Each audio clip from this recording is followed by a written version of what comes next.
My name is Lawrence Rosenberg, and this is the Alpha Human Podcast. Today's guest is Clark Bartram, a legend in the fitness industry.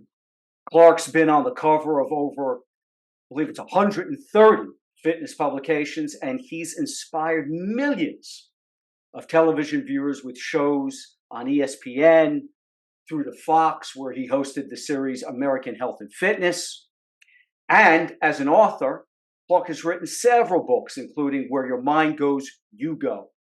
Additionally, as an ISSA master trainer, which is a title held by only a handful of fitness professionals, Clark has helped thousands of men and women transform their bodies and their lives. Clark, welcome to the podcast. How are you doing, man? So happy to have you here with us today.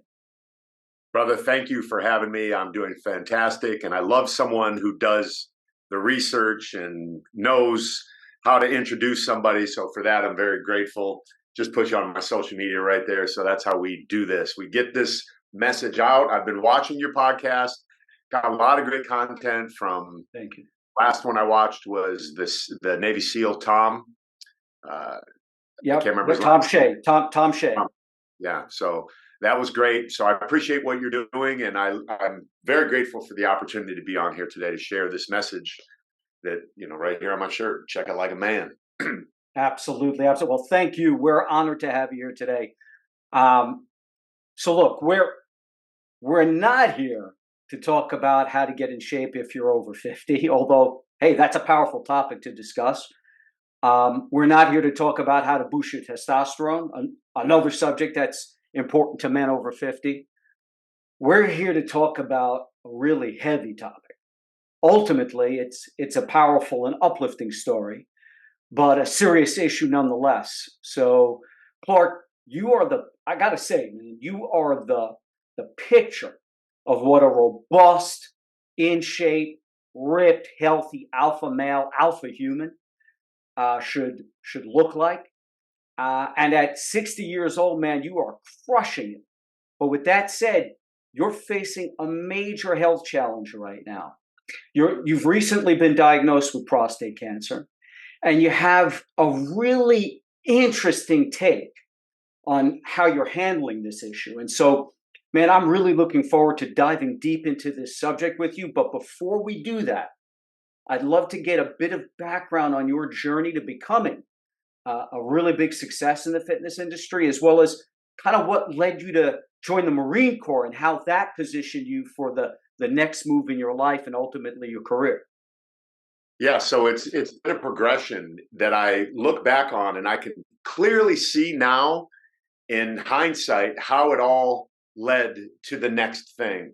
So growing up, I was an active kid, running around, playing sports and doing all that sort of stuff. Never would want to go in the house, doing all of the things that an alpha boy should be doing, out playing, climbing trees, tussling around with his buddies, playing football in the side of the yard and doing all of these sorts of things. And then that had me on the path right there. That got me on the path, because I understand the difference between genetics and epigenetics and genetics and lifestyle modification and all of that. So I was sitting one day in the lunchroom, and a Marine Corps recruiter walked in his dress blues, and it caught my eye. I mean, there must have been 700 kids in the lunchroom, but out of the corner of my eye, I see this figure that caught my attention, and I looked, and I'm like, that's what I want to do. Wow. I want to be in that uniform. It looked sharp. The guy came in here, he owned the environment. And I'm like, I want to be that guy. So joined the Marine Corps at age 17. And because of my attitude and how I approached life and the way I was brought up, I graduated meritoriously out of boot camp and did really well, got into the recruiter's aid thing and hung around extra time at home, separated away from my cousin, he and I joined together. He didn't do as well as I did. We'll just put it at that. And I'm glad that we got separated, because who knows what path I would have gone down had I got caught up in a different lifestyle than the one that I did. So in the Marine Corps, I was walking out of the gym one day, and I saw a sign that said, Marine Corps rugby team now accepting tryouts. And I'm like, I've never played rugby, but I'll go and try. So I went and absolutely loved it. Started going around playing rugby everywhere. And then out of the Marine Corps, I got into the gym business, 24-hour fitness, Ah, or actually it was family fitness back then, and then it turned into 24-hour fitness.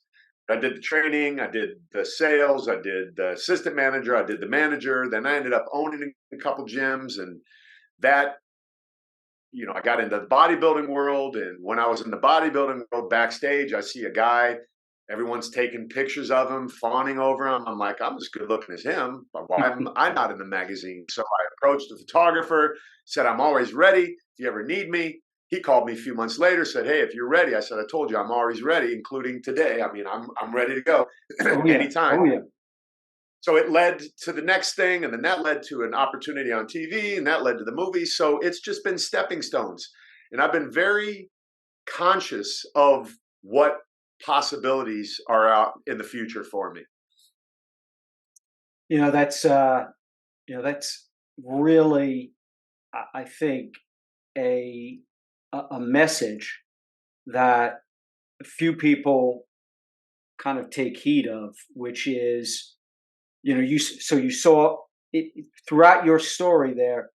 You saw someone that kind of looked like your ideal, and based on that ideal, you thought, well, hey, that person can do it, I can do it.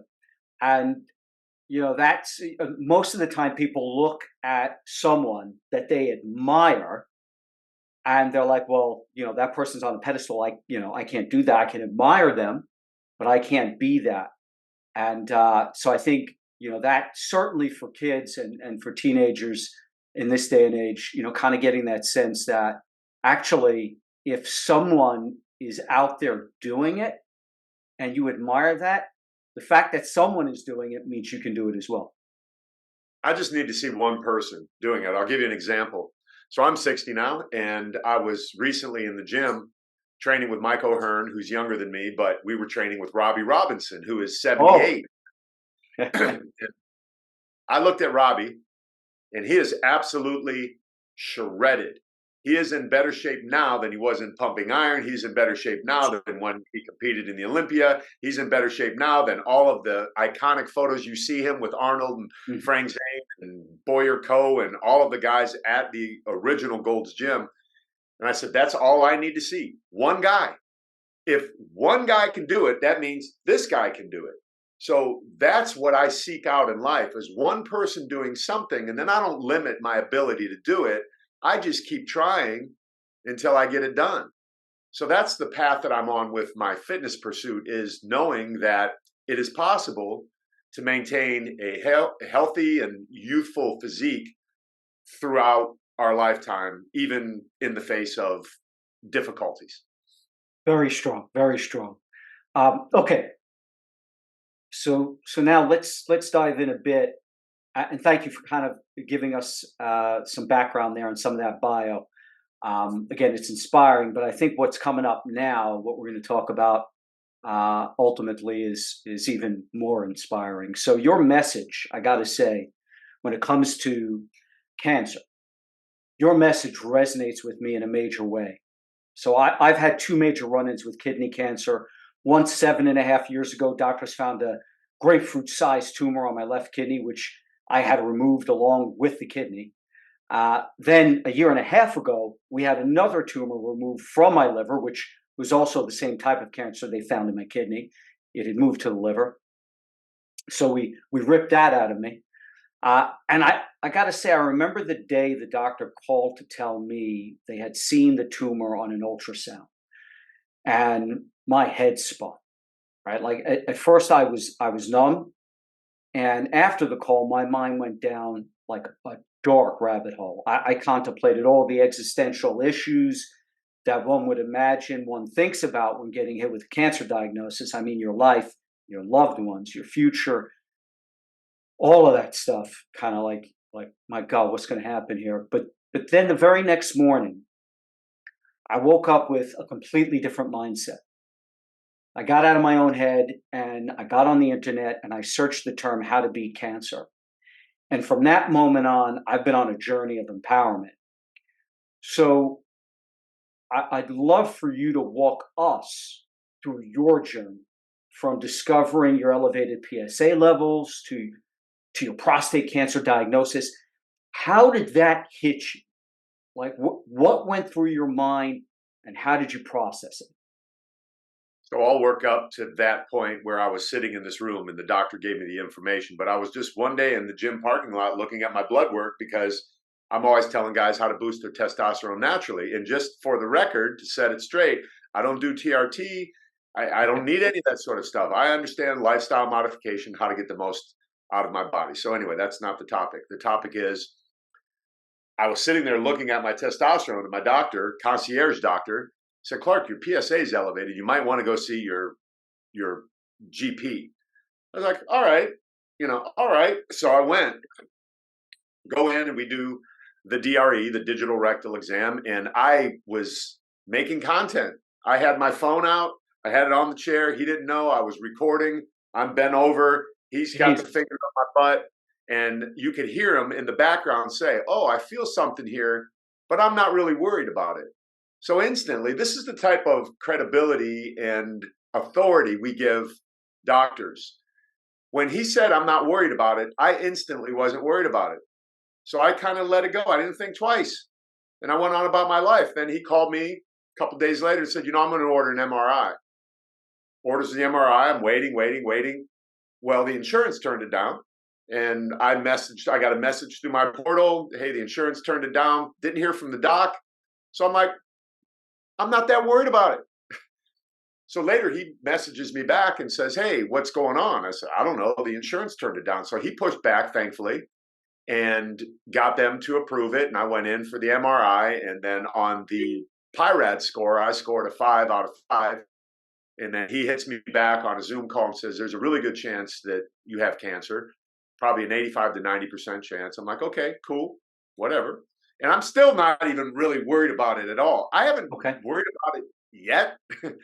And that's a good point we're going to make here later. But so then from there, the next step is going in for the biopsy. And it was a random 12-core biopsy, which in hindsight, I would have done a guided MRI biopsy where you're not getting it punched into you.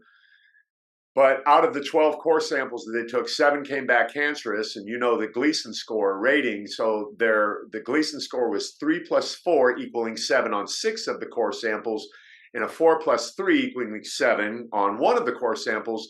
But just the fact that the numbers are reversed and a 4 is in front of the 3, still equaling 7, they're more concerned with that number 7 than they are the other number 7s of 3 plus 4, because there are more cancerous cells within that biopsy. So they instantly go to then the rating of your cancer, which in my case is unfavorable intermediate risk type 2B. So that then took us to the next level, the PSMA PET scan, which is fairly new technology. They've just been using for a few years now, honestly. And that looks to see if it's metastasized anywhere else in the body. Fortunately, it hasn't.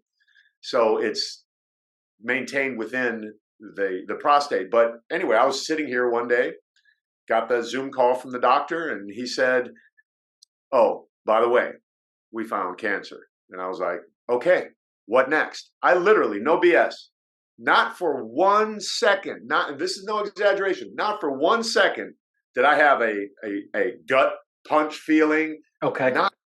I went like this. Oof, I went up instantly because I knew I was the right guy to get this. That's that's powerful. You were the right guy to get it. It's quite ironic that that's the cancer you got. One of the things you're known for is sharing knowledge on how to boost your testosterone and how to do it naturally, right?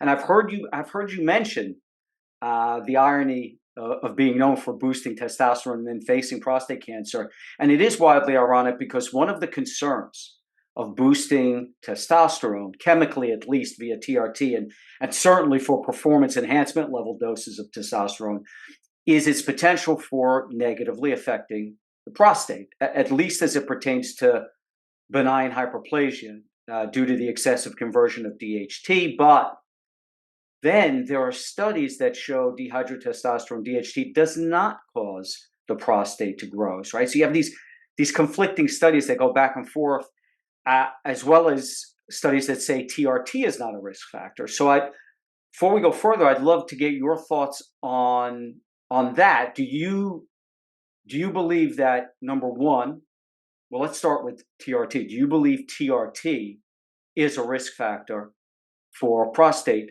cancer? Not enlargement, prostate cancer. I don't think so, because if that were the case, everybody'd be running around with prostate cancer right now because everybody's on TRT.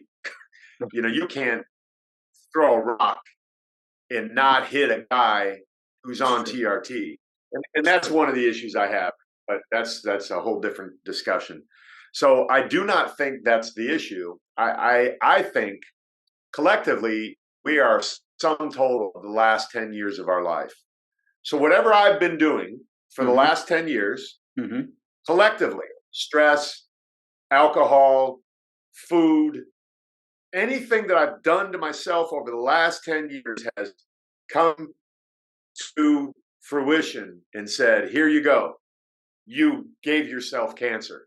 I did it to me. I did it to me. This isn't just some random thing that happened. And, here's the thing is everyone assumes just by the way I look that I live this perfect life. They'll say, Clark, isn't it crazy how you've lived the perfect life and you are the guy that gets cancer while all of these other people out here, and we've made the assumption that someone who doesn't look as good as me isn't living a life that is healthy, which is not the case at all.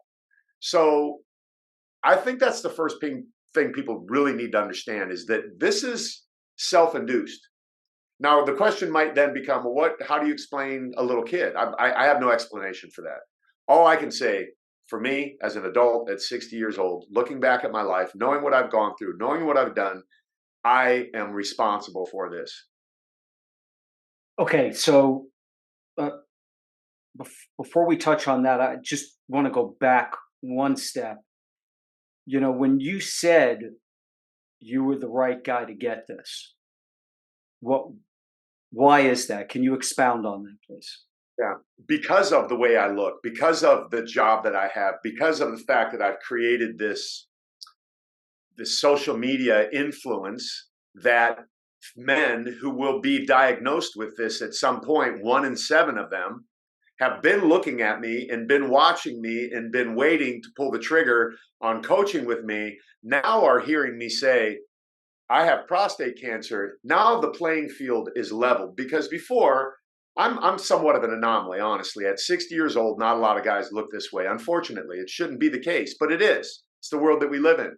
So being an anomaly and being someone who understands marketing and getting myself out in front of so many people, now I've been hit with this. That's what I first thought. That's why I have the platform. Now my platform's going to elevate and broaden, and this message is going to resonate where this message wasn't resonating with all of the guys that this one will. Like, listen, bro, I got cancer.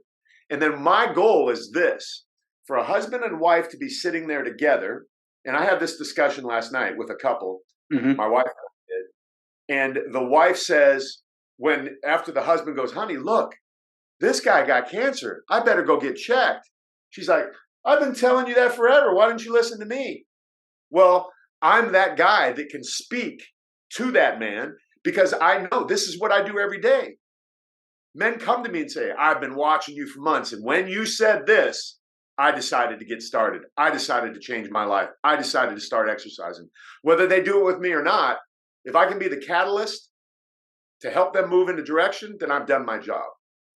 Yeah. And the same PSA thing.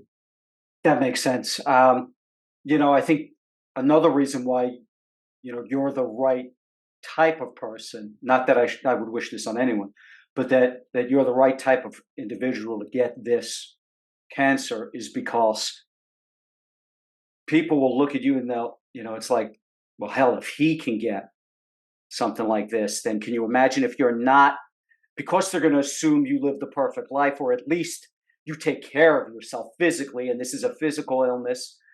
Um, Men will think, hey, if this guy, Clark Bartram, can get it, well, hell, they can get it. And so I think that's also a powerful point. So you said you were looking at your blood work, and you're looking at your testosterone, and your doc says, hey, get your PSA looks a bit weird here. You better go get checked out. Had you ever personally looked at your PSA before this?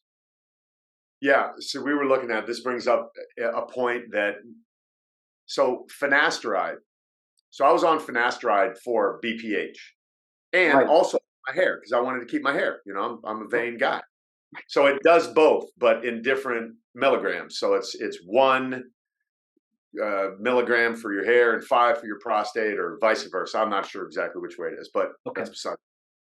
So what it does, so say a man is taking it for his hair, and he Okay. just puts it on the internet somewhere, which it's available. You can get it anywhere. You can get it in Canada. You get it in Mexico. You can get it from your buddy. There's so many ways of getting these things. If you are not divulging that information to your physician, then you are not understanding that your PSA is basically cut in half when you're taking finasteride. So finasteride, duasteride, any of these things to block the conversion and all of that, it will cut your PSA in half. So my doctor knew that I was on it because he prescribed it to me, but I wasn't doing that calculation. And when the numbers started going up, I wasn't really thinking about it. And, I was getting the DRE done. I had a doctor. He's like, hey, do you want me to do a digital rectal exam? I'm like, you're the doctor. Tell me, I'm like, no, I don't want you to. But if you think it's necessary, then I'll bend over and do it.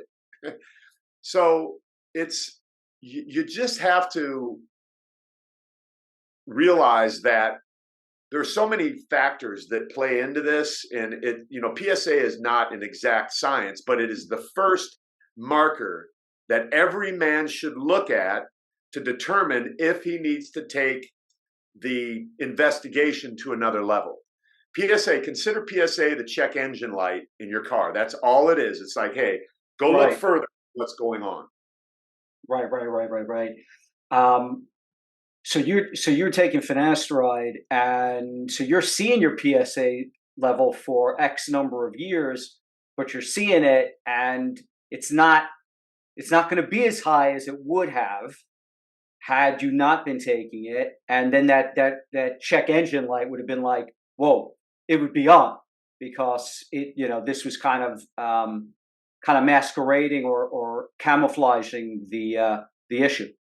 Right. And I got off of it when I was on a call one day with someone, and they were telling me how they felt about finasteride. And he said, do you mind getting off of it? And literally, I had a bottle of it right here. I tossed it over my shoulder. Like I said, I'm off of it. I'm done. I just stopped like that. Okay. And I had what they refer to as PSA velocity, a spike. So I went from 4 to 9.8. And then that's when my doctor said, hey, go get checked. This is not a good number. So. Okay. So got it. All right. So I'd like to explore the standard treatment options you were offered. Then I'd like to dive into your research into alternative treatment options. But let's hold off on that for a moment. I'll ask you about that later, the alternative stuff. For now, let's start with standard of care. What did your doctor initially prescribe? How many mainstream doctors have you seen? And hold off, by the way, on Dr. Inklandon for a moment. We'll dive into him as well later on. But how many standard doctors have you seen about your diagnosis? What have you been prescribed? And what are the typical treatments for prostate cancer for all those unaware of what this journey and this process looks like? Typical treatments: cut it, burn it, radiate it, poison it. One of those things. That's standard of care. So if your urologist, for example, is the surgeon, they're automatically going to recommend surgery, and that was my case. Okay. So My urologist is a surgeon, so their focus, their myopic focus is on surgery because that's what they study. So when you're getting their sales pitch, and that's what it is, I want men to understand that every single doctor you go to is giving you a sales pitch because this is how they make their money. I'm not saying they're doing it in a nefarious fashion. This is what they do. You are a patient. They have X amount of time with you, which is not a lot of time in the standard of care world. You know, 15 minutes maybe. You cannot assess and diagnose somebody's situation thoughtfully other than the very top of line way that they do it. Okay, we found a tumor, we know the Gleason score, and we got to get it out. So that was the first one, cut it out. Okay. I did my research, wasn't interested in incontinence or erectile dysfunction, possibly for the rest of my life, because when you cut into those nerve bundles, that's it. You're done. And you could use the freaking Da Vinci robot. You can use the best surgeon on the planet. Those nerve bundles are there. You're at that risk. So for me, surgery was not an option. So the next route that I went to was radiation. I went and saw a guy who came highly recommended from a friend of mine who went and did that. And he has the financial means to get the best care in the world. He searched all over. From what he told me, he ended up on this guy here locally. I went over and got my sales pitch with him. He's on a whiteboard sharing all the stuff with me. And the option there was 45 treatments of external beam radiation. And it just takes a few seconds in a chair. The preparation takes the longest, but they go in, boof, they zap you. You're in and out. You can work. You can do all of that. The sales pitch is great. Hey, you can still work. You can still go to the gym. You're in and out really quick. Well, everyone's really nice. This is multi-million-dollar machine. All of these things that sound great because this is a very convincing person with many degrees on the wall. And you're like, wow, this sounds great. Until you realize it's radiation. If radiation wasn't a problem, then we wouldn't have worried about the radiation spill in Japan and all these different places. It would have been, oh, that's just radiation running loose. Don't worry about it. Continue with your life. Just radiation.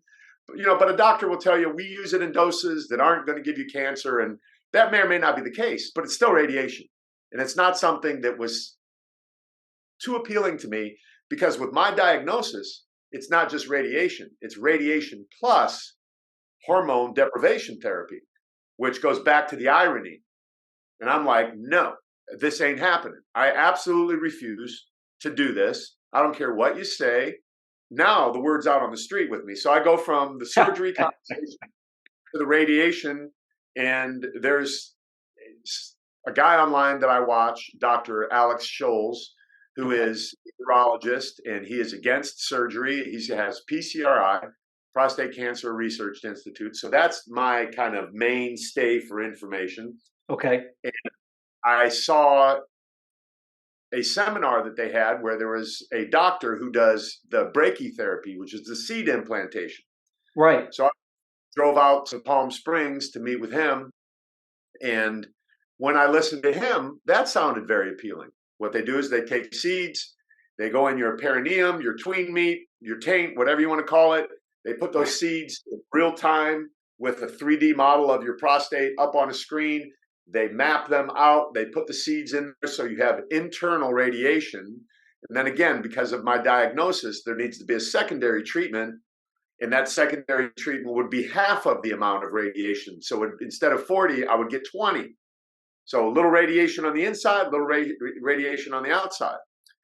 Then I went to California Protons, which they just called me just now.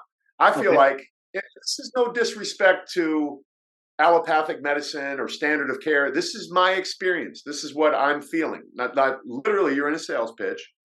So now, today, I just must have received my 6th call from California Protons saying, hey, are you ready? Are you ready to book your treatment? And I'm like, I feel like I'm being literally, the guy from Toyota of Carlsbad has called me as many times to buy this electric car that I looked at 6 months ago as California Protons has called me.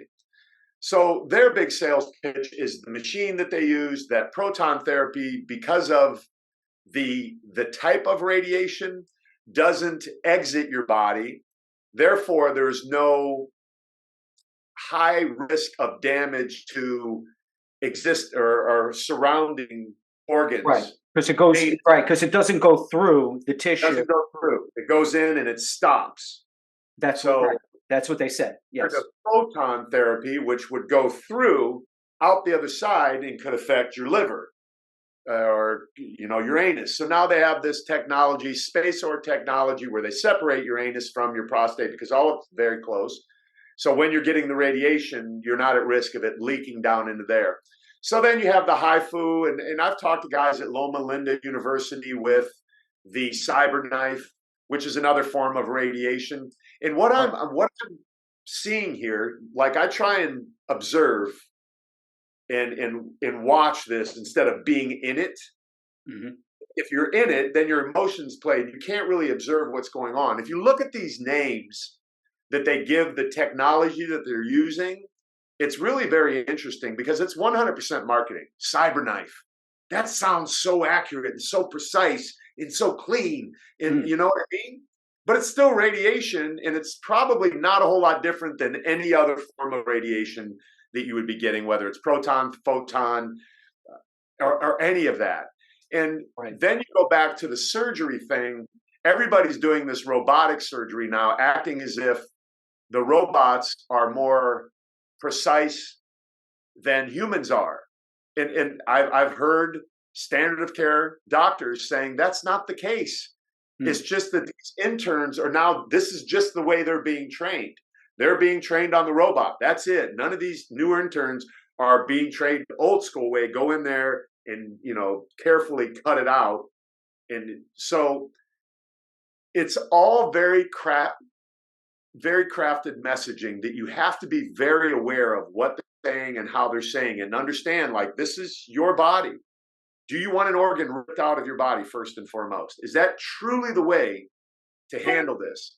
So now I'm looking at all of these different things. I've also gone to Mexico and looked at immunotherapy, where they're taking a lot of these chemicals and boosting your immune system. And the sales pitch there is you're creating an army of little strong cells to go in and combat the bad cells. And if we overwhelm them with good cells, because we're taking out your blood and making it energized, with these different chemicals that they have, it's the way to go. But I didn't think that was the way for me to go either. I got a great place that I could go down right here. And again, it was a great sales pitch, but it just wasn't resonating in my gut. Like, I don't feel like any of this has been right for me so far. The thing that I'm leaning towards the most, if I do this, would be the internal beam radiation with a little bit of external beam. That's kind of, if in fact I have to go the standard of care route, that's kind of where I'm settling at the moment. But I have more investigation to go because I'm documenting this whole process. I'm creating a documentary from my journey. Matter of fact, I have a meeting after this. Guy just flew in from Ohio to kind of put it all together for me. That's powerful. That's powerful because, you said something there that most people do not realize, and that is doctors are selling their solution, just like anyone else sells their solution, right? They're passionate about their solution. They believe in their solution. It's a business, and listen, it doesn't make them bad, right? Like, there are some phenomenal doctors out there, but they are selling a solution, and they want to get you in. They want to book it. They want to fill the calendar. They work for a business, typically a clinic or a hospital that demands that they hit certain numbers. So, but you walk into a doctor and you get, you've got the diagnosis. You don't know which way you're going. You don't know, you're anxious. You're fearful. You're praying to God. You're looking for some hope. And you get a real confident doctor who comes in with a really strong pitch, and you're like, that's the move. So this leads me to, so first of all, a documentary would be really, really powerful. So I mean, you've already spoken to, like, it sounds like 6 or 7 standard of care mainstream doctors so far. Is that accurate? Yes, and it's all the typical stuff that would be presented to a guy who's going in with this diagnosis. And in most guys, based upon my experience in talking to a lot of guys, Uh-huh. don't dig deeper than that, because to your point earlier, to a degree, it's the conditioning, right? We go into a doctor who's very passionate, he's very convinced, he's got all of these degrees. Then we've been conditioned from birth to automatically blindly believe this person because of the white coat and the stethoscope and what they say. They look, man, I think I know more about the options in treatment for prostate cancer than my urologist does. And I'm barely tipping the iceberg on this. So, because he's mainly focused on the surgery aspect, and they're all going to touch on the other ones, but it's really interesting if you're watching and you're paying attention, how they touch on the other ones and talk about them. Mm. They'll say it, and I noticed a couple doctors kind of brushing off, oh yeah, and then there's this beam radiation, or this brachytherapy, whatever, and and I'm like, I wonder why he kind of shunned that one off. That makes me want to go look into this more. And then you ask that guy, why do they shun that off? He said, you want to know why they shun me off? Because my machine costs like $5,000. You know how much that Proton machine costs down there in San Diego? And there's only 2 in California. That thing's $100 million or something like crazy like that. So they got to have bookings. That thing needs to be paid for, man. That's right. That's right. It That's needs right. to be paid for. And as convinced as they are that that's the way to go, the bottom line is bills got to get paid. And again, I thank God for allopathic medicine. Thank God for these men and women and people who've dedicated their lives to learning their craft and their trade, because when I do go to someone, I want them to 100% be as confident as I am in what I do. I'm literally the best on the planet at what I do, period. And there it is, right? There it is. It is a business at the end of the day. A lot of people don't realize it, especially I find those of our generation and beyond. We were taught to. These days, there's a lot more rebellion against authority figures, and a lot of distrust in systems and institutions and authority in general. But for our generation and the generation before us, there's definitely that view of the doctor as all-knowing, all-seeing, and so this leads me to just a story about, and so I'll kind of tell you this anecdote and then ask you a question off the back of that. So my father-in-law, God rest his soul, was diagnosed with prostate cancer. Now he was 78 when he got diagnosed a couple of years ago, so a fair bit older than you and me, and definitely not in your physical shape. But he did work out every day, and he ate fairly well. And his blood work, by the way, this is interesting. His blood work was impeccable, which really is one of the diabolical things about cancer, is that you could feel great. And all of the typical blood markers that doctors check for when it comes to overall good health can look fantastic. And with that, and you could have cancer without any overt signs or signals to alert you, except in the case of prostate cancer. That's an interesting one, because you do have that check engine light going on, or you could have a swollen prostate. But you could have these, your blood work could be amazing. You could feel amazing. I certainly did when I was diagnosed. And you could have these altered cells that are growing out of control, not differentiating, and forming a tumor without you ever knowing about it in many cases, until it becomes a major problem. Anyway, my father-in-law, his blood work looked great. Everything was great. But His PSA was creeping up and up and up, and eventually he went through the same process as you. And so then he goes to see a doctor that he's picked out at a great medical institution. And he goes with the advice of the first doctor. I mean, the first specialist he visits with, and don't get me wrong, the guy's a top doctor, but my father-in-law didn't get a second opinion, let alone a third opinion. He decided not to remove his prostate and do this 30 plus radiation treatment protocol, as well as hormone deprivation therapy to bring his testosterone levels down to zero. And initially, I got to tell you, he was motivated to conquer the cancer.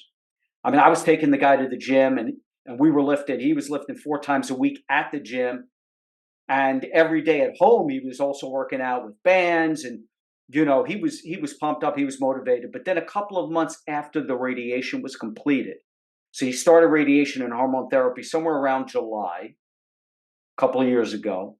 He finishes the radiation in September, but he had to stay on the testosterone deprivation therapy. But then by November, so you got July through November, by November, you could see he was slowing down physically, he was slowing down mentally. It was really noticeable. Then one day at the gym, he was walking towards me from having done a set of curls, and he was wobbly, man. Physically off balance, mentally foggy. So after I dropped him off, I told my wife, to call her mom and have her speak to his doctors and let them know, hey, he's off kilter, something's up, that his faculties and physicality are starting to degrade in a big way. And they had an appointment for the following week set up. So the doctors were just like, hey, bring him in. We'll see him when he comes in next week. However, that weekend, right before Christmas, a couple of years ago, before his appointment with the doctor, he falls in the house. And then the next morning, he doesn't wake up. And I think to myself, if he would have been open to alternatives, if he would have gotten a second or third opinion, if he would have had, so in his case would be different than you. Guy's 78, take the prostate out because he's got a tumor in there. Take the prostate out. Don't do the radiation. I start to think, hey, if the guy, incontinence or, lack of a sex life at 78 might not be a big deal for him. Take the prostate out. Don't do the radiation. And don't do the hormone deprivation therapy. Don't bring your testosterone down to zero. And you know what? Maybe he would have lived another 3 or 4 years. Who knows? Or the point is, or maybe you do the radiation, but not the hormone deprivation therapy, because I saw the man go from pumped, motivated, and sharp to just foggy and off kilter and off balance. So it was a 1-2 punch between the radiation he might have been okay from. But I'm concerned that you drop your testosterone down to zero for an extended period of time, man, what is that going to do to you, especially mentally? Because I know that's a big part of it. So I'd love to, so first of all, I'd love to dive into your thoughts on the testosterone deprivation therapy, your thoughts on that. But also, let's now get into your treatment plan. Like, hold off on discussing diet because I know that's part of it. But let's look at the alternative methods that you've looked into, what you're currently doing, what protocols are you undertaking currently? Yeah. So when you get the diagnosis, what happens is you get inundated with loving, caring people who all have some anecdotal treatment that their cousin or somebody they saw, or Chris beat cancer, or any of these things. It's all anecdotal until you understand what is going on in your life, why you have cancer, because it's all, line up 10 guys with prostate cancer, every single one of them is different. That's why cutting it all out is not the right option. That's why radiating it all is not the right option. So as much as I appreciate all of this information that's coming in, none of it applies to me till I understand why. So if I look at my life and determine what it is that I feel got me cancer, First Okay. and foremost, it's stress. Stress. I'm gonna How say it. so? Just where did the stress come from, or how does stress make it happen? Well, Just first, stress by first, nature of what when it you say is. stress cause, so like what kind of stress, for your example? Marital stress in my case. Okay. My wife and I had been struggling for the past decade plus in our relationship, and it was just it was getting to the point where some was needing to happen. And then I get this diagnosis, and this diagnosis may have saved our relationship. So that's a whole different topic together. And look, I'm not, if my wife is right outside the door, I'm not hiding from anything. I'll never pretend that anything that I don't think is a contributing factor to it. I'm not going to play games. Like, this is real life. Yep. So that's what I feel is the single most contributing factor to this, along with some other lifestyle things. But so what I did when I'm getting all of this information coming in, I didn't want to get overwhelmed with that. So I asked people to stop, including today. I asked somebody, stop sending me stuff. As much as I appreciate your willingness to help in your education on this, I don't want the information right now, because I'm on a path. So I reached out to a buddy of mine, Joe Polish. Joe Hmm. Polish is one of the most connected people around, and I trust his judgment. And he said, hey, I got a guy. I think you should talk to him. He's not cheap, but from what I've seen, he's rented in my building for years. I've seen people in and out of this place, and he has a very different approach to treating cancer, whatever form of cancer it is. Okay. I reached out, and I hired this guy by the name of Dr. Tom Incledon, who has his, he's an exercise physiologist guy. He's a power lifter. He's a fitness guy. But at some point along the way, he got into the cancer space for the last 25 plus years and has helped a lot of people. Okay. And he's helped them through diagnostic, getting data. Like, this is the key point that people need to understand. You need data on you in order to cure the cancer, not just cut it out or radiate it or poison it or take the hormones away. Because if I do any of those things, whatever caused it, including the stress, still remains in my life, and it could come back. So if I got radiation, I still have a prostate. I could still get more prostate cancer later because there's still a prostate in there. So that's the whole sales pitch to take it out, right? But if you're not dealing with all of these chemicals, all of the toxins, parasites, heavy metals, and all of the other things that you can only find through diagnostic. My urologist never once asked me, had I been exposed to this chemical or that chemical or anything that could be a contributing factor. Never asked me about how many plastic water bottles I've drank out of, none of that. It's just immediately, let's go cut this thing out. Right. That's not curing a disease. So we have over 100,000 data points on Clark Bartram with prostate cancer. Not anyone else. We have data on me. So now that we have all of this data through me pooping in buckets, bleeding in containers, spitting into vials, and what else? Peeing into cups, sending them to different labs all around the world and getting this information back and plugging it into artificial intelligence, measuring it against everything, getting all of this data back, and now going, okay, here is what we feel needs to be dealt with first. Let's eliminate this factor. Now, the whole time I'm doing this, I check my PSA every single week. Okay. So I'm keeping an eye on the one thing that most people will agree is the barometer as to whether or not it's getting better or worse. So if my PSA is going down, I'm doing something right. If I got a spike, now I'm going to change. I'm going to change what I'm doing. But to this point so far, my PSA numbers have been going down. I go every Monday and get checked. I have a lab right here. I walk in. It's my place. Boom. Bam. I put it in the thing myself. I hit the PSA button.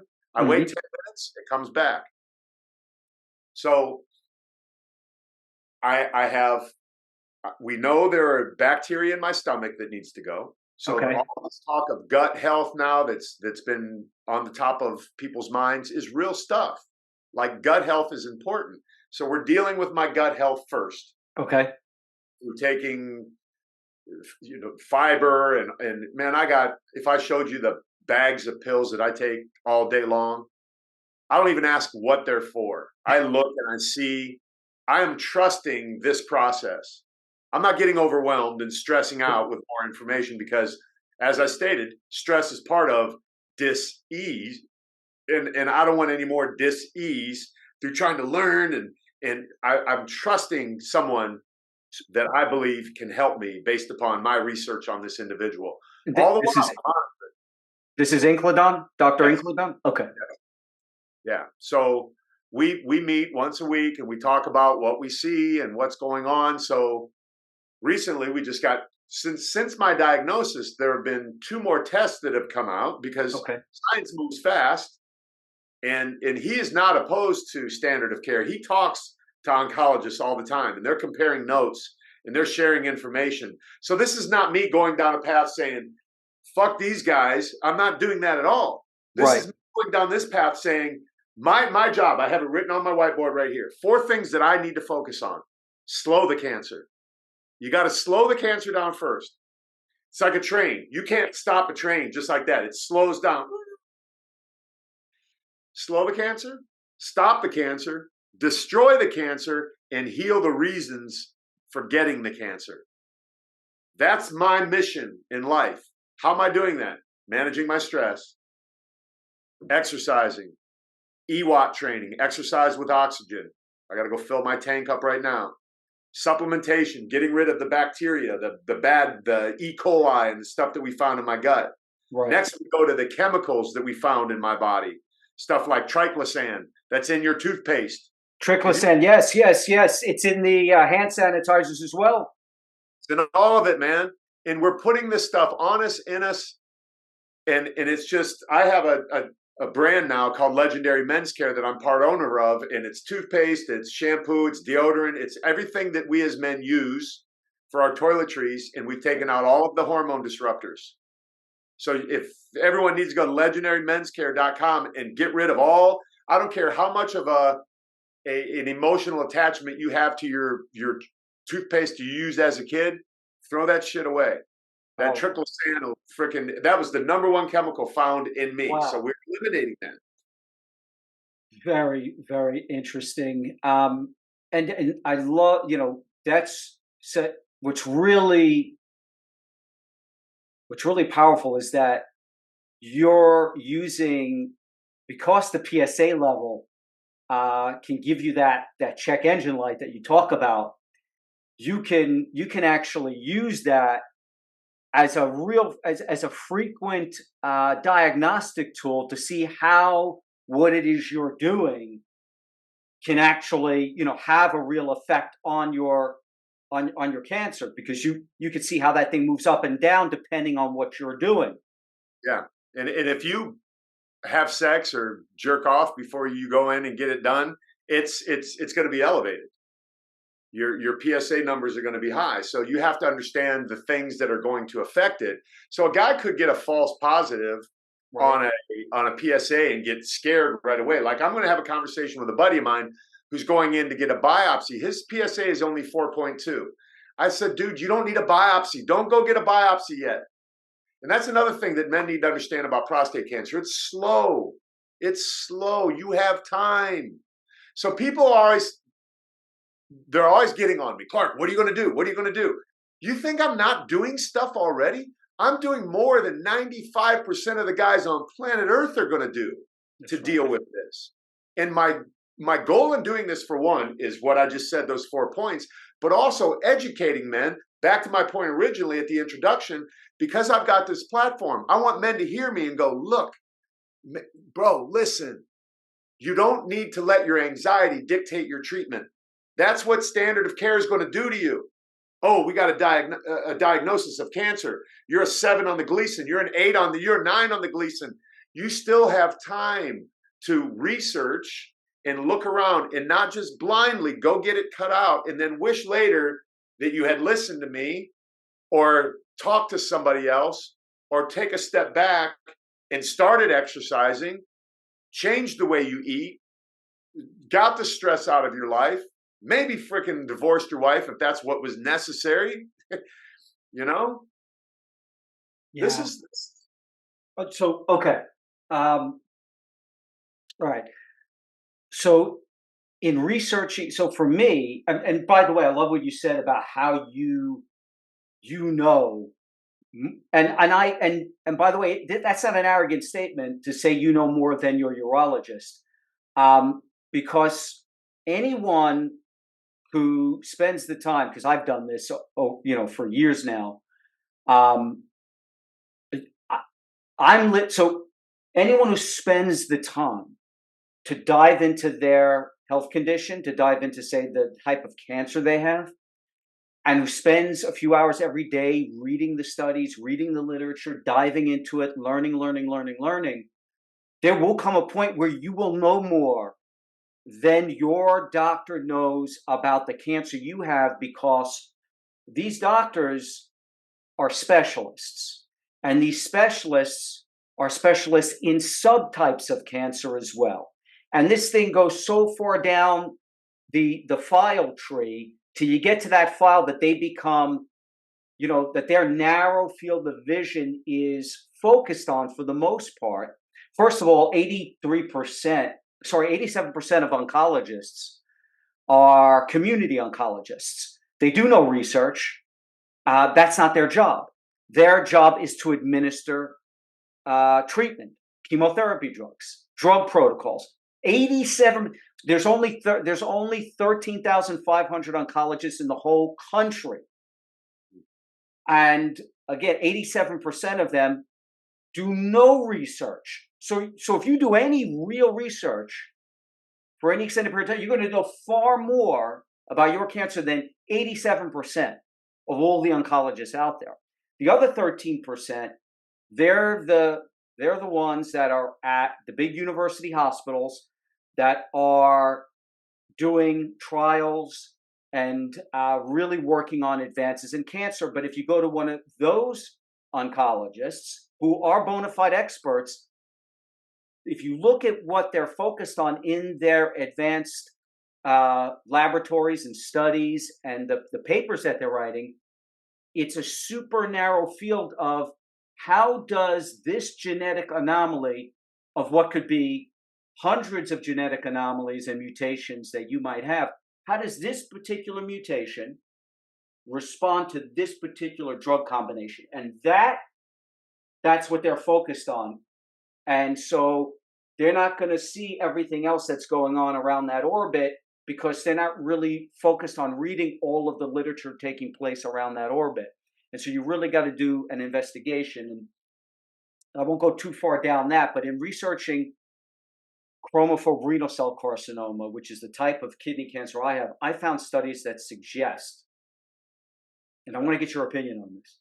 So I found studies that suggest iron accumulation drives kidney cancer, as well as a number of other cancers. And no surprise, I've had my iron levels tested, and I have very high ferritin levels, which is the protein that stores iron in the body. Anyway, my research led me to ferroptosis. So my research on iron and cancer leads me to ferroptosis, which is a form of cell death that's driven by iron-induced oxidative stress. However, this stress can also lead to a metabolic cellular switch, which can cause healthy cells to become cancerous. And then paradoxically, because iron is also essential for so many fundamental cellular processes, cancer cells will ramp up iron acquisition and storage in order to ensure their enhanced metabolic turnover, which is then associated with malignancy and drug resistance and immune evasion. So the crazy thing is the increased iron uptake should actually kill the cancer cells. So these cancer cells are sucking up iron. It should kill the cancer cells because of all the oxidative stress it should be causing. However, these cancer cells create a mechanism to stop this. They upregulate the production of an antioxidant known as glutathione, which you may have heard of, that neutralizes all of this oxidative damage. So cancer cells are diabolically clever. They figured out that that trick. So I found a paper that suggested you can kill a number of cancers, particularly my cancer, by blocking glutathione to unleash the iron to do what it would have done, which would be to cause that oxidative stress and to kill those cells. And so there are drugs on the market, right, that aren't on the market for that purpose, but actually end up as a side effect suppressing glutathione, which could cause ferroptosis. So I looked into that. But you don't want to suppress glutathione for too long because that's just going to end up killing a lot of healthy cells and cause other problems. So then I thought, what if you pulled the iron out of the cancer cell instead of trying to unleash it, right? What if you chelated iron? And so I need to lower my high ferritin levels anyway because high ferritin, high iron is toxic, causes other problems. So I looked into chelation in cancer. And lo and behold, there are a number of studies, Clark, showing chelating iron kills cancers. But some of the drugs they use for chelation have really toxic side effects. So I started to investigate natural compounds that might be able to do the same thing. And it turns out quercetin is a big one, right? The flavonoid that's found in grapefruit. And another one is inositol hexaphosphate, otherwise known as IP6. So I looked for scientific papers on IP6 and cancer, and I found studies that show broad spectrum anti-cancer activity of IP6, as well as IP6 reduces colorectal cancer metastasis. And so I looked into iron overload as a driver of prostate cancer. And I found this. So I want to show you this. Let me share my screen. Share screen. Okay. So let me go here. Do you see this here? Do you see my screen, Clark? Yes. Yes. All right. So right here, new research may explain the link between a high level of iron in the body and prostate cancer. So here's the key of this study. In a paper in nucleic acids research,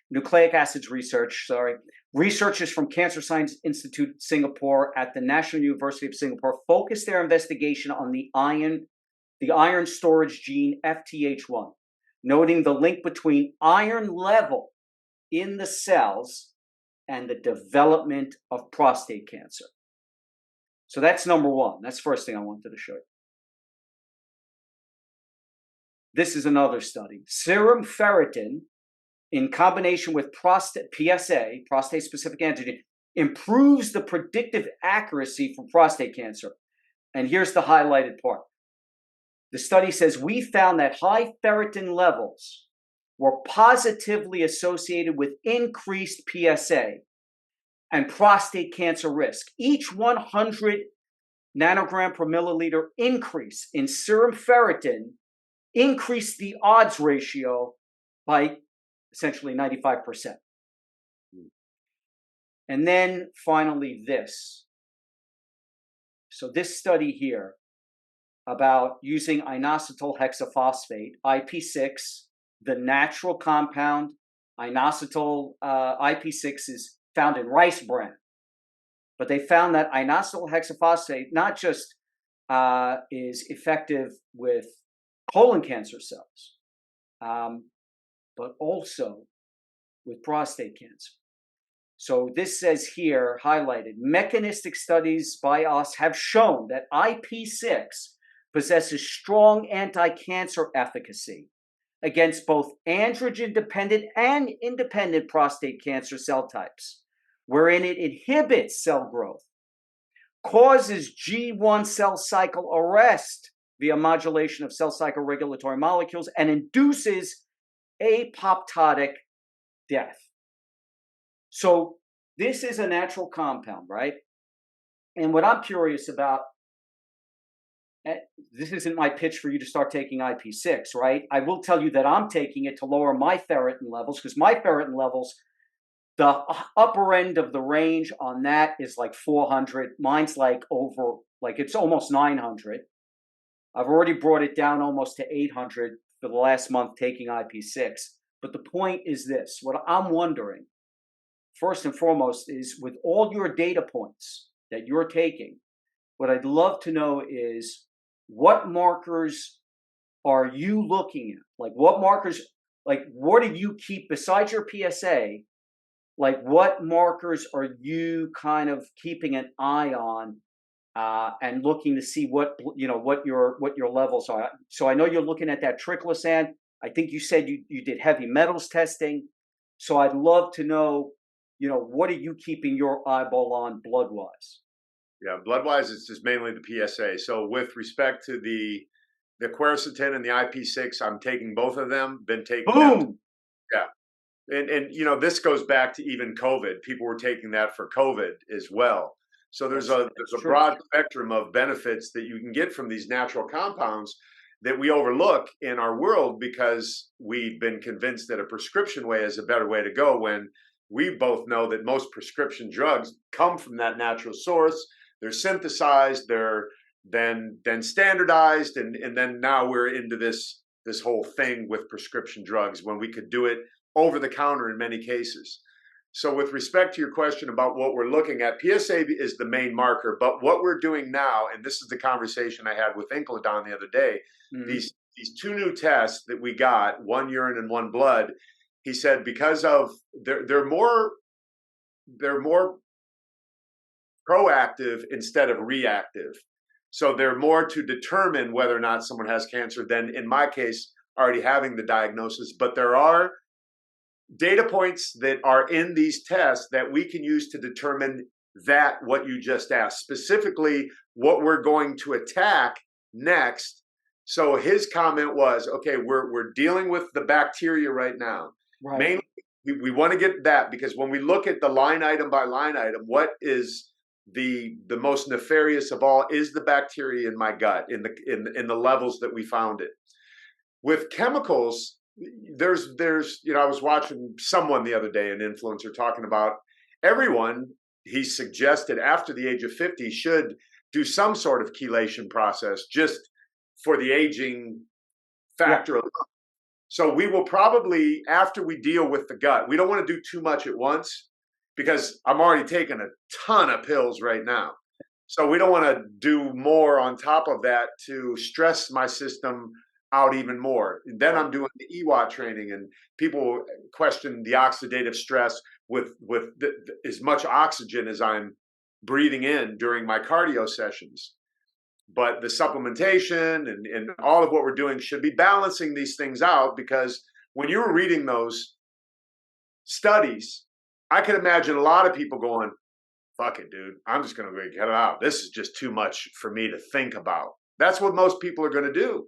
Yeah. That's why standard of care is so appealing to so many people.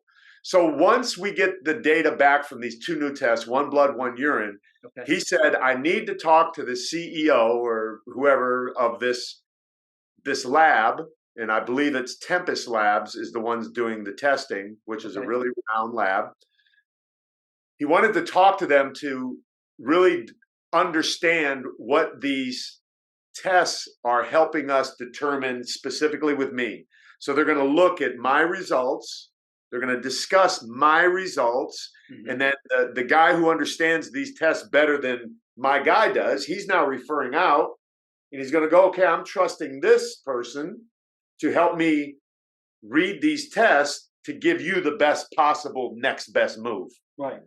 So now we're going to have another marker to start looking at. We don't yet have that other marker that we're looking for, because we have yet to go back in and do the next gut test to see if all the supplements I've been taking for the last month and a half have eliminated the bacteria and given me basically homeostasis or balance back in to that part of my body. You know? Right. That's that's powerful. That's powerful. And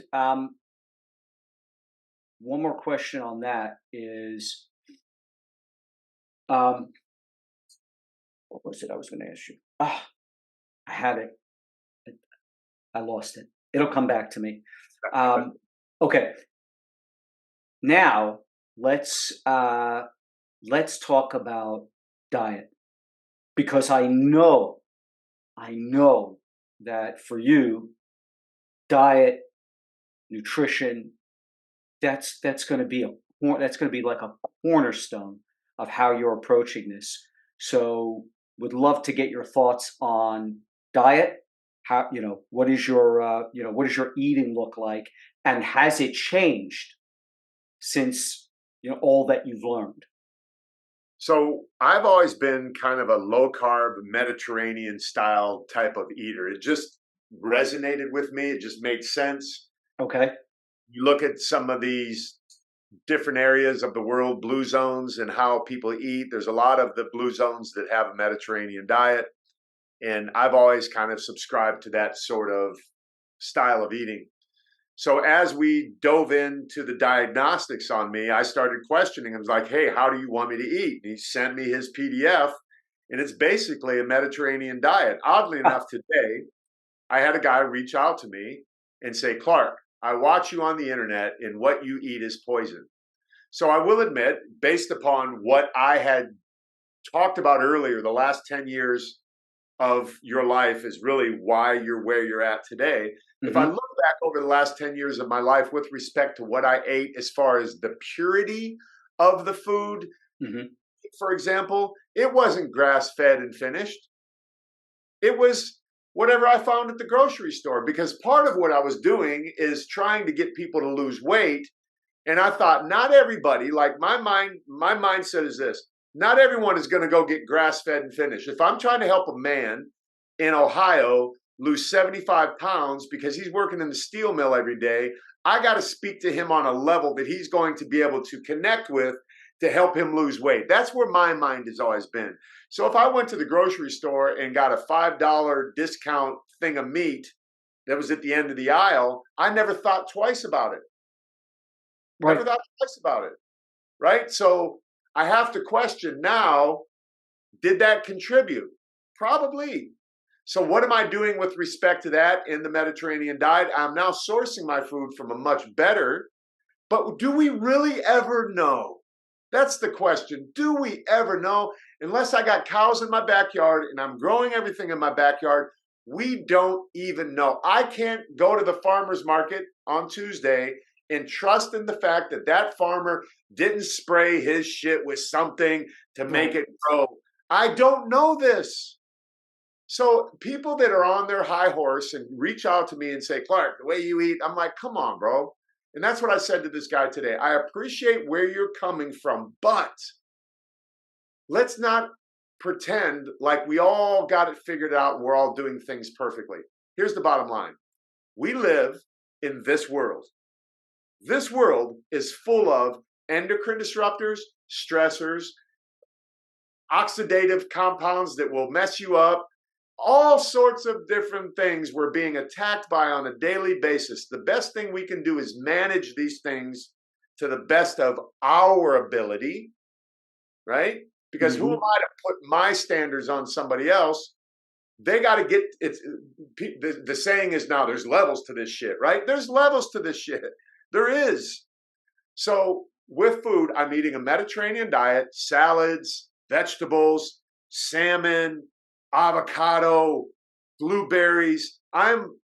Here's what's really interesting about your human body. I never ate onions. The only way I would eat onions is if they were caramelized. And I would tell the waitress, listen, if you don't burn the shit out of my onions, I'm sending them back. Because they would never burn them. They would always come back raw. Right. I now can eat raw onions. And when you look at raw onions in cancer, there's a healing property with an onion that, links up with cancer. Why is that happening? Why did suddenly Clark Bartram start being able to eat onions when everyone that knows me says, don't put an onion near this guy. He'll throw it at you. But now I can eat them.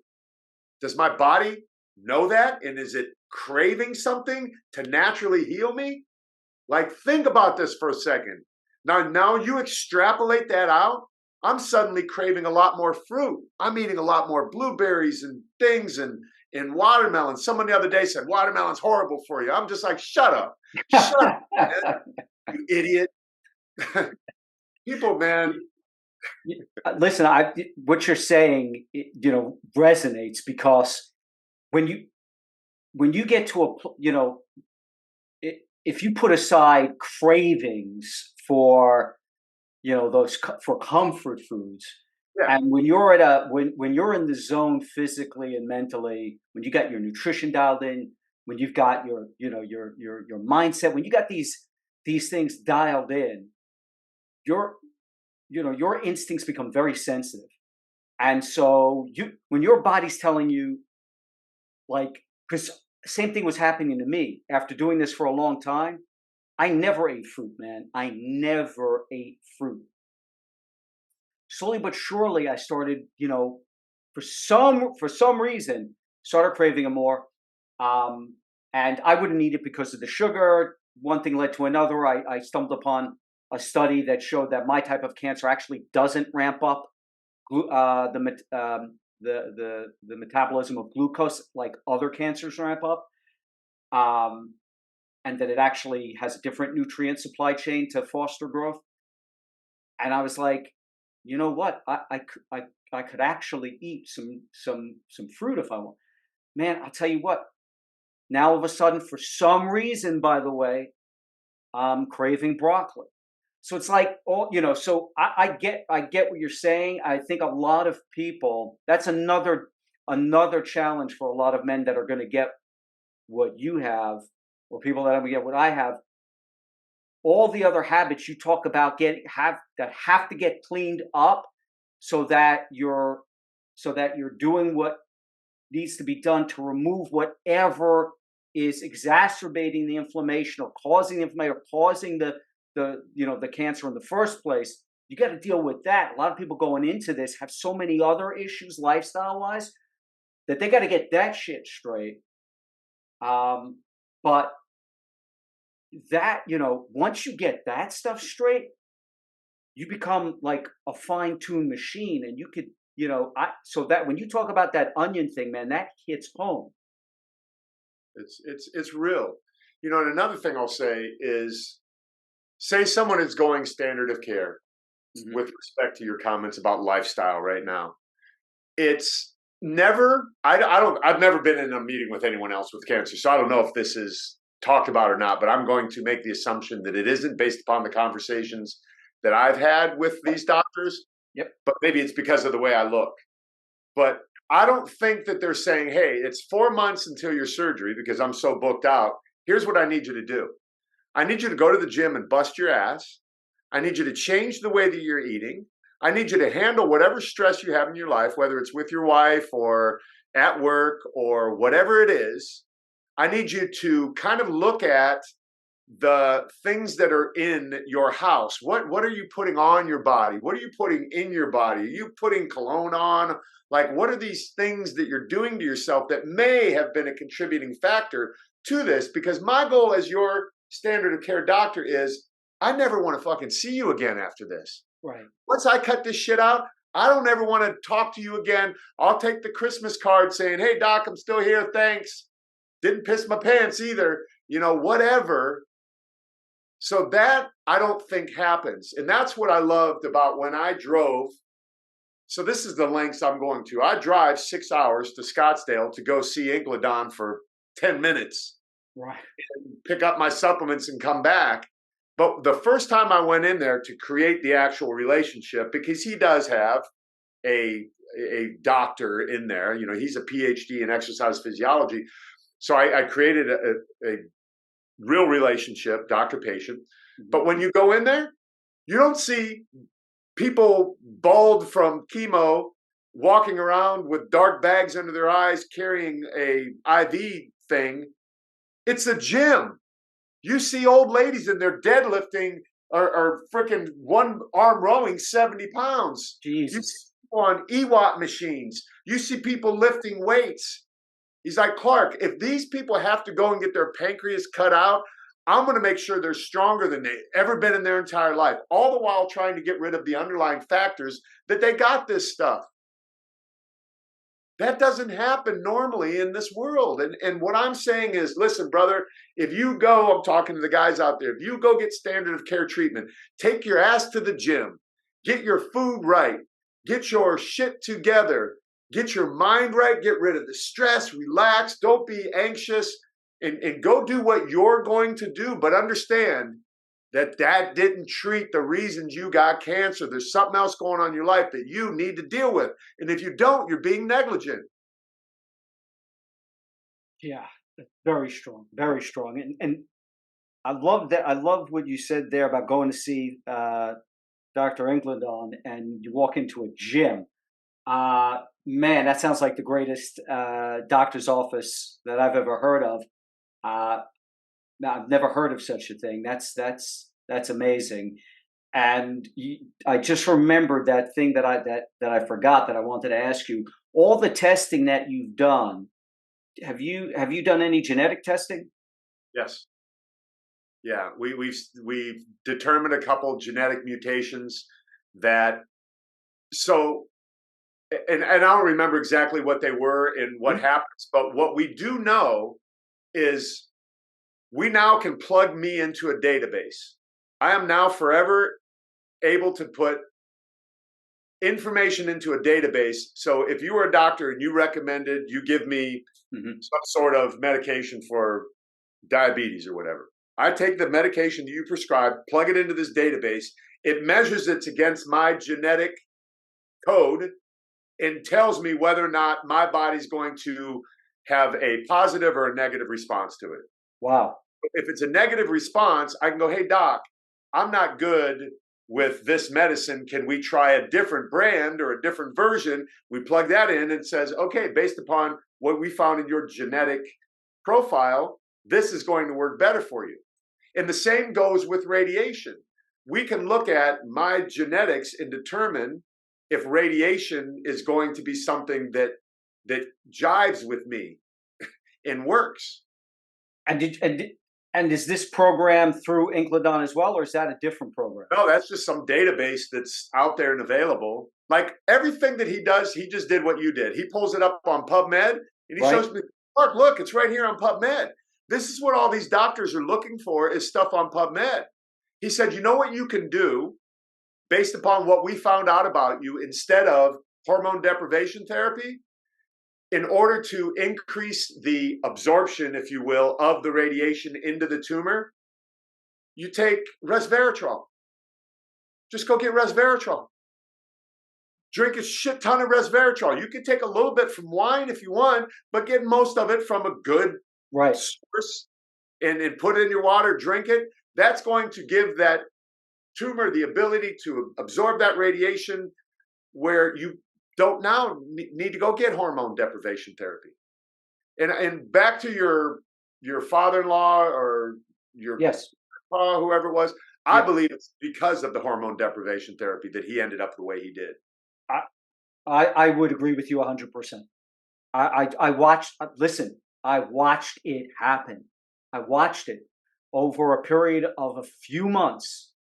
I saw what happened once his levels finally, because they keep trying to knock it down. They knock it down, and eventually, when it came down all the way, within a few months, I saw him degrade away. I saw him degrading, um, and I was like, my God, this is just yeah. Think about Anyway, this real quick with respect to that, because this is a very touchy subject for me, given the fact that I'm the testosterone natural boosting guy on the internet. right? Lupron Lupron is one of the drugs that they would give you, Yes, that's what he was taking. so that will eliminate your testosterone down to zero. I will go into menopause and all of the things that happen because of that, right? And I, as an alpha male, if you want to put it that way, that is not even on my radar. So here's the irony of that in and of itself. If a man were transitioning from male to female, they would give him Lupron. That's right. But prior to giving him Lupron, he would have to see a psychologist too, from what I've learned, two psychologists for up to 2 years of saying, hey, do you really want to do this? Do you really want to strip yourself of your testosterone? Do you really want to go down to zero? Do you really want to do you really want to go into menopause? Do you really want to do all of this? When I go in with prostate cancer and within 2 minutes, they tell me I need to do this with no, now people are going to say, Clark, but it's going to save your life. Well, let's talk about quality of life for a second. Well, Clark, it's only for 4 months. You watched it, you better than anyone. You physically watched it before your eyes. You watched a man. And I'm telling you, it's from the hormones. It's from ripping the testosterone out. I'm telling everyone, follow your gut. My gut's telling me absolutely no fucking way. None. There, you got, listen, you got to follow your gut on this. No one could tell you different. You mentioned, and then funnily enough, and I've heard you mention this. I've heard this before. And the study is there. If anyone wants to look for it, but they also find that they can move the needle with supra physiologic doses of testosterone. That'd be the way I'd go. I would. Yeah, if you're going to go, you better go the other way. Yeah, I would even be a test subject to do that, in all honesty. And then people can call me out online. You're on TRT. You're like, yeah, damn right I am. Yeah, I got a good reason. Someone's going to grab that soundbite and look, Clark's on TRT. I told you he was on TRT. Exactly. He's doing 2 grams a week. But that's the interesting thing. That everything is not as clear cut as the research says. The research that is pumped and promoted, it's not always clear cut. You will find, if you take the time, you will find that there are going to be studies that show one thing, like, again, DHT conversion in excess causes, prostate issues. Then you'll find, actually, no, that's not the case. You're going to find these studies, and again, with this super physiologic dose of testosterone, they're finding that, again, and you can look up the study, that knocking it down to zero or excess amounts can move the needle. So that's an interesting thing. All of these studies, though, I need to make this point. All of these studies, whether they're ones that I want to trust and believe in or not, it's all confirmation bias. Every one of these things can be cherry picked. I had this conversation with the guy today who's giving me all this information. Nobody can convince me that any study out there is not cherry picked data. It's what they want the outcome to be. They're going to find the information based upon the outcome that they want, just the way it is, because you could just be on Instagram and watch somebody and they're convincing you that a low carb diet is the way to go. And they give you all these studies. Then you go to the next guy and he's like, no, high carb is the way to go. And they give you all these studies. And it's like, what do I believe? You believe your gut.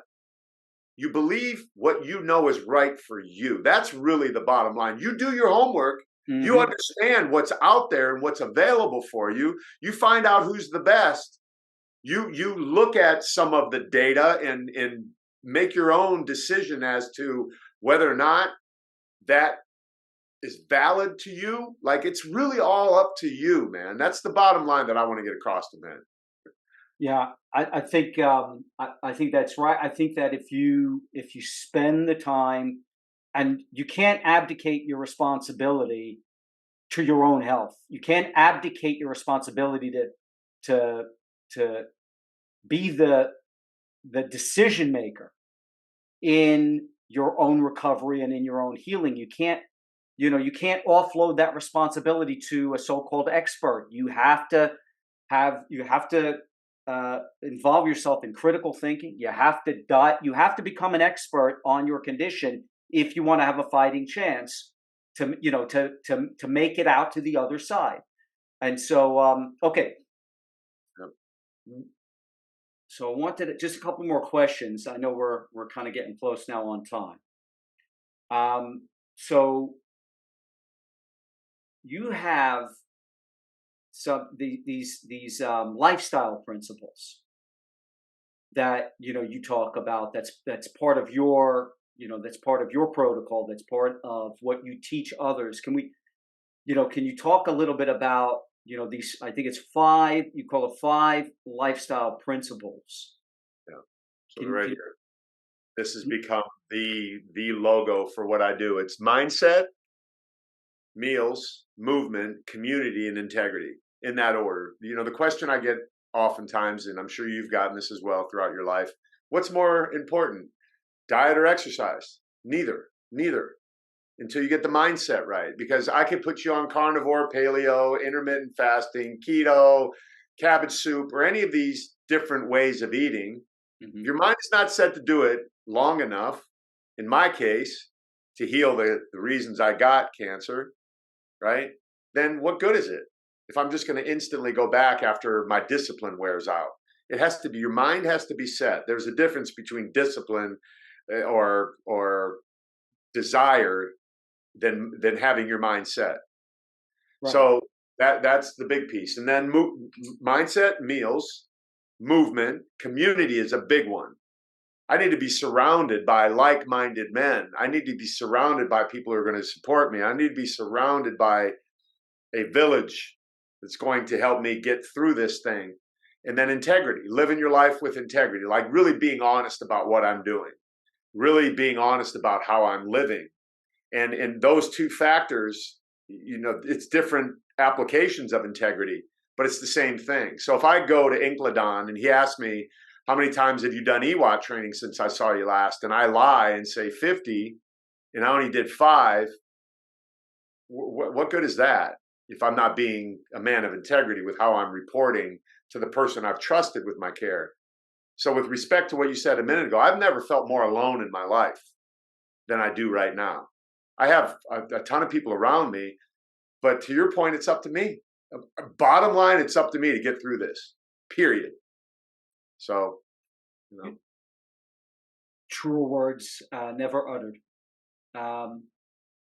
So, a couple of quick questions. You've mentioned it a number of times. EWOC training. I can't let you go without explaining what the EWOC training is and why you do it. So I'm doing it because I went to Ingledon's place. I saw a bunch of people at his place doing it. He's got 5 different stations where people are on ellipticals. They got a mask on. There's a giant tube up there full of oxygen, and they're breathing in oxygen while they're training with red lights on them. And he's like, look, I'm blasting them with all of this different therapies and these different modalities based upon what each one of these things does for them. Mm-hmm. So oxygen does what oxygen does. We know that our bodies need oxygen. That's how we survive. So getting oxygen in my body while I'm exercising does this mainly. The number one thing it does for me is I can push myself harder. So if I'm normally level 5 on the Stairmaster, I'm going level 10 now and grinding. I'm on that thing. I got a weight cut suit on like I'm wrestling. Okay. To cut weight. I've got this suit on. I got the hood up. I got the mask on. I'm breathing this oxygen. I'm going at level 9 or 10 for 20 minutes straight, and I am dripping sweat when I'm done. The purpose behind that is to get rid of the chemicals that we found in my body. Eliminate that. Now, people will tell you, Clark, you can't sweat out toxins. I don't believe that for a second. I've had people say you don't sweat out toxins. I don't believe that for a second. You absolutely can sweat. I mean, that's the set. That's one of the ways we we release toxins. I mean, that's What just else are you the going way. to get rid of them? You shit them out, you piss them out, you spit them out, you breathe them out, and you sweat them out. Right. If you can absorb it through your skin, why wouldn't it be expelled through your skin too? But what? But why do it? I mean, don't get me wrong. I can understand the incredible stamina building that it and of course that's going to have knock on effects. I might even also understand bump the all of that oxygen stressing out the cancer cells. But moving that aside, couldn't you do a sauna to sweat it out and be just as effective if that's the purpose?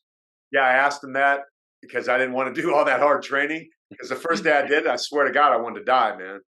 And it was my ego that wouldn't let me because he's watching me. He's like, you got to finish this bag before 15 minutes. Okay. And he didn't think I was going to do it. And I'm like, oh, bullshit, man. So I started, because he had me maxed out on the elliptical. I was cranking and going hard.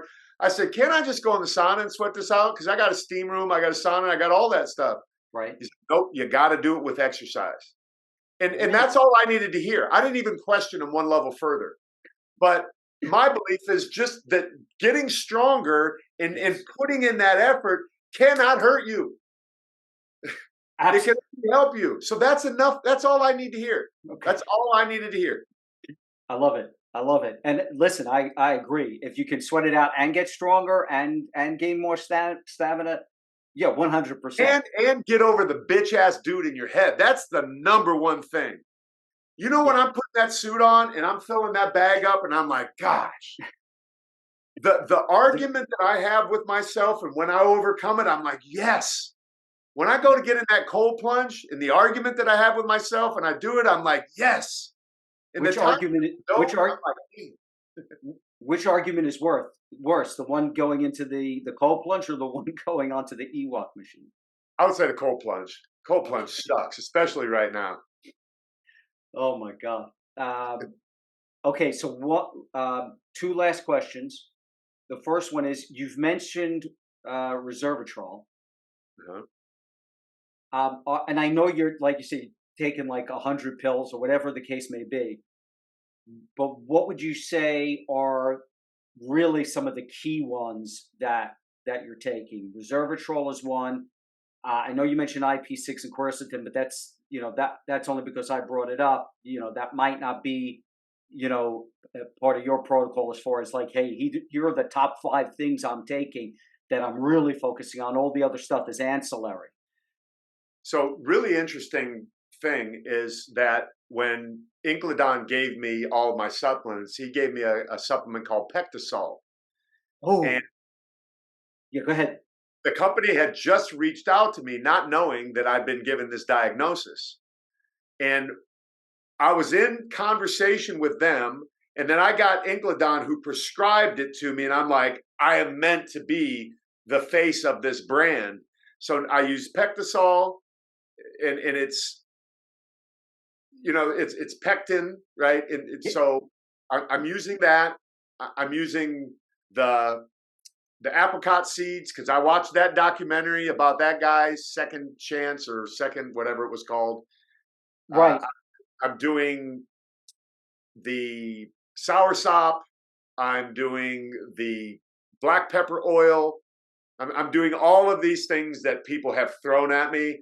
It was really a buddy of mine. He called me one day before I called him to tell him about my diagnosis. He's like, hey, I got to tell you something. I got colon cancer. I'm like, I got prostate cancer. So he said, promise me, Clark, that you'll take all this stuff that I'm taking. And because I love this guy so much, I said, I'll get it.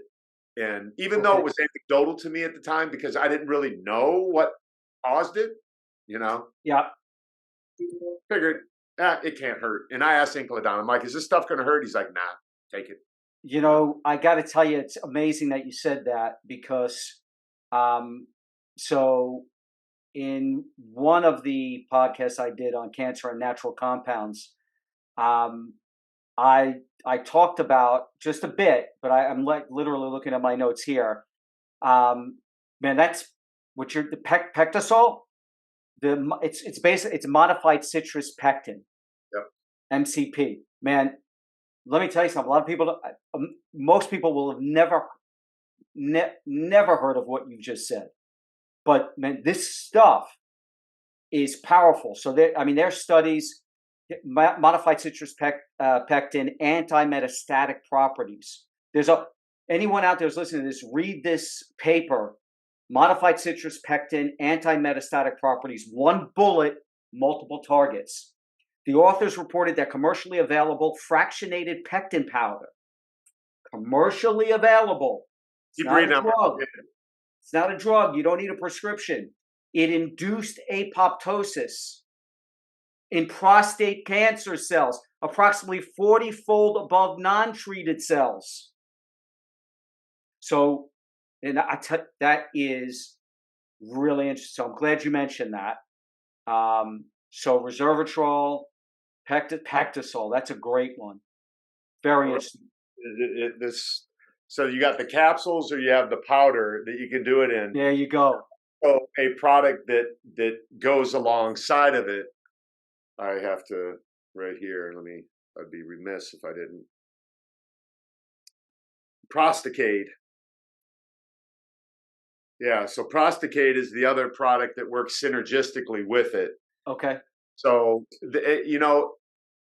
so talk about a serendipitous kind of moment where they had just reached out to me because they're like, hey, we really love your social media content. And then me getting this diagnosis. So I said, listen, I don't associate with any company until I really do my due diligence. And they put me on the phone with one of their researchers and doctors. She was fantastic, so bright. We connected on such a high level. And when I got this, I started using it. What I noticed instantly was my pee started flowing better, because sometimes I didn't even know if I was peeing. Wow. Like I couldn't feel like, am I peeing right now? Because I'll wake up in the middle of the night and I'll just go sit on the toilet and pee like a woman. Because it's a whole lot easier. It's cleaner that way too. But anyway, I hear you. I do some of that as well. Yeah, I would have to put my hand down there and like piss on my hand because I couldn't tell. Wow. Yeah. So when I started taking the Pectisol, it freed me up to the point where now I actually have pressure again, which is a good thing. That's amazing. Yeah. So like this, I really, really highly recommend. And if guys need a link, they can just reach out to me. But Ingledon had his own. There's like doctors private label it. And when I got it, I'm like, dude, I already got a ton of this stuff. So amazing. Amazing. Okay. Last question. So I love your I love what you said before about what you have on your whiteboard there. Slow the cancer down, stop the cancer, or crush the cancer. What were those four things again? Can you say slow the cancer, stop the cancer, destroy the cancer, and heal the reasons for getting the cancer? I love that, man. That is powerful. What would be to close this out? What would be your message to other men who just got diagnosed and they're here, or they're, or they've been dealing with this for a little bit? What would be your message for them? What would you advise if you were, if you could just really just say one thing to them, what would it be? I said it earlier. Don't let your anxiety dictate your treatment. Take your time. Understand this is slow growing. You have time to do your research. It is up to you to take your health into your hands. Don't trust everything that your standard of care doctor says because they're your doctor. Look at alternative ways of dealing with this and realize that cancer, like the PSA, is simply a check engine light. Unless you do a diagnostic on why you got the cancer and deal with those things, this could manifest some other way in your body. It doesn't mean it's gone just because you got rid of your prostate. It doesn't mean it's gone just because you radiated something. What it means is you dealt with the check engine light. It'd be like sending your wife to Las Vegas in the car, 4-hour drive from here. And she said, honey, the check engine light came on. And you walked out and said, oh, I'll fix that. And you get a hammer and you smash the dashboard and send her to Vegas in that car that's probably going to break down 2 hours into the drive. That's what you're doing when you rip it out, radiate it out, poison it out, or get rid of your hormones. You're simply smashing the check engine light. Sage advice. Clark, how can our listeners get in touch with you if they want to learn more? So there's a foundation that I have called Check It Like a Man. That's the first place I want people to go and look at, helping fund my documentary and all of the research and everything that I'm doing to be the spokesperson for this diagnosis. Also, I want men who have not yet been given the diagnosis to eliminate that fear or that anxiety from their life by going to my website, clarkbartram.com, and getting my in-home blood test kit, so you don't have to go to a doctor. Like, we'll test your PSA in your house along with 7 other markers in your blood. So do that. Like, go to clarkbartram.com, follow my Instagram page, because there's a lot of content that I'm putting on there, plus a lot of other stuff that helps you just be a healthier version of yourself, that hopefully you don't get this diagnosis, or any diagnosis for that matter. You're just living in a healthier body and eliminating things by making yourself aware of what's going on in your body. Yeah, powerful stuff. You are as you said from the beginning, you are the right man to have gotten this diagnosis, the right man for the job. God bless you. Thank God that you're out there. Clark, really appreciate you joining us today. And yeah, man, take care, stay strong, and we'll talk again soon. Yes, sir. Thank you. I appreciate it. Thank you.